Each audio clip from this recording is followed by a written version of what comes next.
El conjunto de signos formado por el pulso, la frecuencia respiratoria, la presión arterial y la temperatura constituye lo que se conoce como constantes vitales o signos vitales y se consideran como indicadores básicos del estado de salud de un paciente.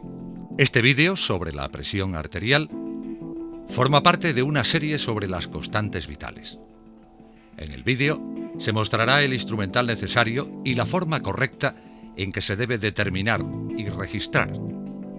Asimismo, se hará un breve repaso de su aplicación en la práctica clínica. Las constantes vitales pueden ser observadas, medidas y controladas periódicamente para evaluar la situación física de un individuo o la evolución clínica de un paciente. Los rangos normales de medidas de los signos vitales cambian según la edad y la condición física. El examen de los signos vitales es de capital importancia al comienzo de toda exploración física, pues aporta información fundamental sobre la situación general de los pacientes. Por otra parte, la ausencia de signos vitales, sobre todo en relación con la presión arterial, el pulso y la respiración, es un término frecuentemente utilizado para el diagnóstico de la muerte. La presión arterial o tensión arterial es la presión que ejerce la sangre contra la pared de las arterias. Esta presión es imprescindible para que circule la sangre por los vasos sanguíneos y aporte oxígeno y nutrientes a todas las células del organismo. La presión arterial tiene dos componentes. Presión arterial sistólica, la máxima, corresponde al valor máximo de la tensión arterial en sístole cuando el corazón late. Se refiere al efecto de presión que ejerce la sangre eyectada del corazón sobre la pared de los vasos. Presión arterial diastólica, la mínima, corresponde al valor mínimo de la tensión arterial cuando el corazón está en diástole. Depende fundamentalmente de la resistencia vascular periférica. Está relacionada con la distensibilidad de la pared de las arterias. La presión de pulso sería la diferencia entre la presión arterial sistólica y la presión arterial diastólica. El aparato que mide la presión arterial se llama esfigmomanómetro y el lugar habitual de la medida de la presión arterial es el brazo. Las cifras de presión arterial normal se establecen en valores inferiores a 120/80 milímetros de mercurio. El diagnóstico de hipertensión arterial se establece cuando los valores de presión arterial son iguales o superiores a 140/90 milímetros de mercurio. El instrumento empleado para medir la presión arterial se llama tensiómetro o esfigmomanómetro. Además, se necesita un fonendoscopio. El esfigmomanómetro está compuesto por un manómetro de mercurio o aneroide para medir la presión de aire aplicada y por un brazalete o manguito con una cámara o bolsa inflable que se pone rodeando el brazo del paciente. Se aconseja que la cámara hinchable tenga una anchura del 40% y una longitud del 80% de la circunferencia del brazo. Un manguito con una cámara demasiado corta o estrecha sobrevalorará la presión arterial. También forman parte del esfigmomanómetro una pera de caucho que permite inflar la cámara del brazalete con aire, un tubo conector que une la pera de caucho con la cámara del brazalete y con el manómetro. Los esfigmomanómetros pueden ser de tres tipos. Tradicionales de columna de mercurio, son los más fiables, pero la normativa de la Unión Europea preconiza la retirada paulatina de los dispositivos clínicos que contienen mercurio, por lo que es muy probable que desaparezcan en un futuro próximo. Aneroides, de aguja en un dial circular, son los más empleados en la clínica y deben de ser calibrados periódicamente. Electrónico, en los que el hinchado y la medida son automáticos. La presión arterial debería ser tomada preferentemente por el personal de enfermería para disminuir la reacción de alerta, que es mayor en la consulta médica, lo que hace que aumente la presión arterial. Antes de tomar la tensión, asegúrese de que todo el material necesario esté a mano y lávese las manos. En cuanto al ambiente, la toma debe realizarse en una habitación tranquila, evitando ruidos y tiempos prolongados de espera que pueden causar estrés al paciente. Respecto al paciente, debe estar relajado física y psíquicamente. Evitar tomar la presión arterial en situaciones de ansiedad, incluida la producida por la petición o comunicación de resultados de pruebas diagnósticas o dolor. No hablar ni tampoco moverse o contraer el brazo durante la toma. Idealmente, el paciente debe evitar fumar, beber alcohol, café en la media hora previa a la visita y no debe tener la vejiga de la orina llena. El paciente debe sentarse cómodamente con la espalda apoyada, posición recomendada para las tomas habituales, o bien tumbado, evitando cruzar las piernas. Invite al paciente a que se descubra el brazo en la zona que cubrirá el manguito. El brazo donde se vaya a medir la presión arterial debe estar apoyado, sin ropa que lo comprima, con la palma de la mano hacia arriba y a la altura del corazón, ya que cuanto más elevado esté el brazo, menores son las cifras de presión arterial obtenidas. Hay que esperar al menos 5 minutos en esta posición de reposo antes de iniciar la toma de presión arterial. En el caso de esfigmomanómetros de mercurio, la columna debe estar a la altura de los ojos del observador. La medición de la presión arterial habitualmente es indirecta. Se comprime externamente a la arteria y a los tejidos adyacentes. Se supone que la presión necesaria para ocluir la arteria es igual a la que hay dentro de ella. Los ruidos o sonidos de Korotkov son los sonidos que se escuchan con el fonendoscopio durante la toma de la presión arterial. Su descripción fue realizada por el médico ruso Nikolai Korotkov en 1905. Si el manguito de un esfigmomanómetro se coloca alrededor del brazo de un paciente y se insufla hasta alcanzar una presión por encima de su presión arterial sistólica, no se escuchan los latidos con el fonendoscopio, porque la presión del brazalete ocluye completamente el flujo de sangre en la arteria.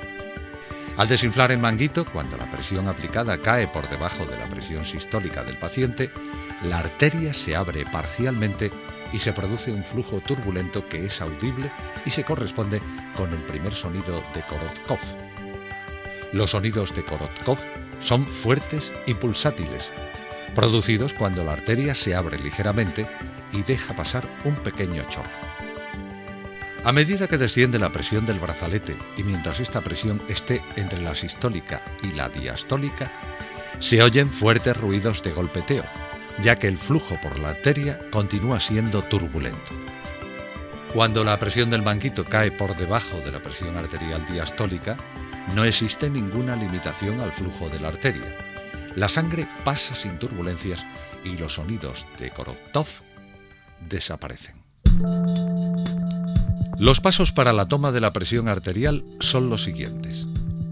Antes de tomar la tensión, lávese las manos. Invite al paciente a sentarse cómodamente con la espalda correctamente apoyada tras descubrir la parte superior del brazo. Coloque el brazo flexionado con la palma de la mano hacia arriba, apoyándolo en una mesa o el brazo del sillón, por tanto, a la altura del corazón. Coloque de manera uniforme el manguito desinflado alrededor de la parte media del brazo. El borde inferior del manguito debe situarse 2 o 3 centímetros por encima del pliegue del codo para dejar libre la fosa antecubital. A continuación, realice una palpación preliminar del pulso braquial. Identifique y palpe con la punta de los dedos el pulso braquial en la fosa antecubital. El pulso braquial se localiza a 2 centímetros por encima del pliegue del codo en la cara interna del brazo. Cierre la válvula de la pera insufladora girando el tornillo en sentido de las manecillas del reloj. Insufle el manguito hasta que no sienta el pulso braquial. Anote la presión en el esfigmomanómetro, en la cual el pulso ya no puede apreciarse. Abra la válvula de la pera, y desinfle completamente el manguito y espere 1 o 2 minutos antes de realizar más mediciones. A continuación, coloque el estetoscopio correctamente. Póngase las olivas o auriculares del estetoscopio en los oídos, de manera que se incline un poco hacia adelante. Asegúrese de que el estetoscopio cuelgue con libertad y compruebe que el sonido está abierto. Coloque la campana del estetoscopio sobre el pulso braquial. Sostenga la campana con el dedo pulgar e índice aplicando una presión suave. Cierre de nuevo la válvula de la pera insufladora, girando el tornillo en el sentido de las agujas del reloj. Infle el manguito rápidamente con la pera hasta unos 30 milímetros de mercurio por encima del punto en el cual el pulso desaparecía.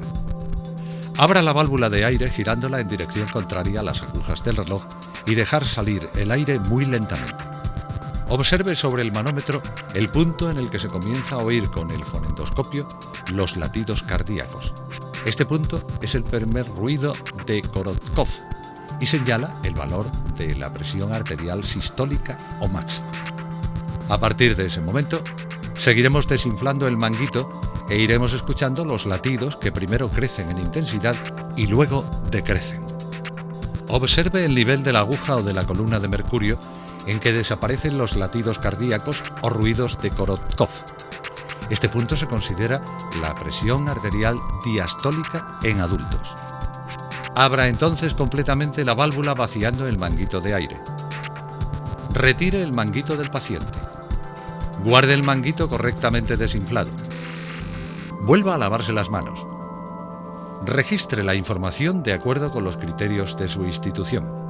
Informe de cualquier alteración identificada. Si el latido no es audible con el fonendoscopio, se hará la lectura por palpación sobre la arteria. El primer latido percibido corresponderá a la presión sistólica. Con este método no podemos determinar la presión diastólica. La primera vez que se realice la toma de la presión arterial, debe medirse la presión arterial en ambos brazos. Si se encuentra una diferencia de presión mayor que 20 milímetros de mercurio en la presión arterial sistólica o mayor de 10 milímetros de mercurio en la presión arterial diastólica, se deben valorar las posibles causas y considerar como presión del individuo la medida más alta. En las visitas sucesivas, se determinará la presión arterial únicamente en el brazo con cifras más elevadas. Brazo control. La medida de presión arterial es probablemente la exploración médica más repetida y más importante, y a pesar de su aparente sencillez, es una de las que se realiza de forma menos fiable y con un escaso cumplimiento de las recomendaciones. Los errores más comunes a la hora de tomar la tensión arterial son los siguientes. Ubicar mal el fonendoscopio. Usar un manguito inadecuado a la circunferencia del brazo. Dejar puesta la ropa que comprime la arteria braquial. Sujetar el manguito con las manos mientras se está realizando la técnica. Preferencia por el dígito terminal. El examinador registra repetidamente presiones que terminan en los mismos números. El error más frecuente es que se registre como dígito terminal el 0 o el 5. Por ejemplo, una presión arterial de 130/85 se registra como 130/90. Sesgo del examinador. Es frecuente que el examinador lea sobre o bajo el nivel real de forma inconsciente, basado en nociones preconcebidas. Por ejemplo, la idea preconcebida de que un obeso debería tener presión arterial más alta que un sujeto delgado. La presión arterial no permanece igual en todo momento, fluctuando en los sujetos sanos. Por ejemplo, sube al hacer ejercicio, mayor consumo energético, o tras una emoción, y baja en el reposo. Habitualmente, la presión arterial tiene un ritmo circadiano, con descenso nocturno y mayor aumento durante la mañana.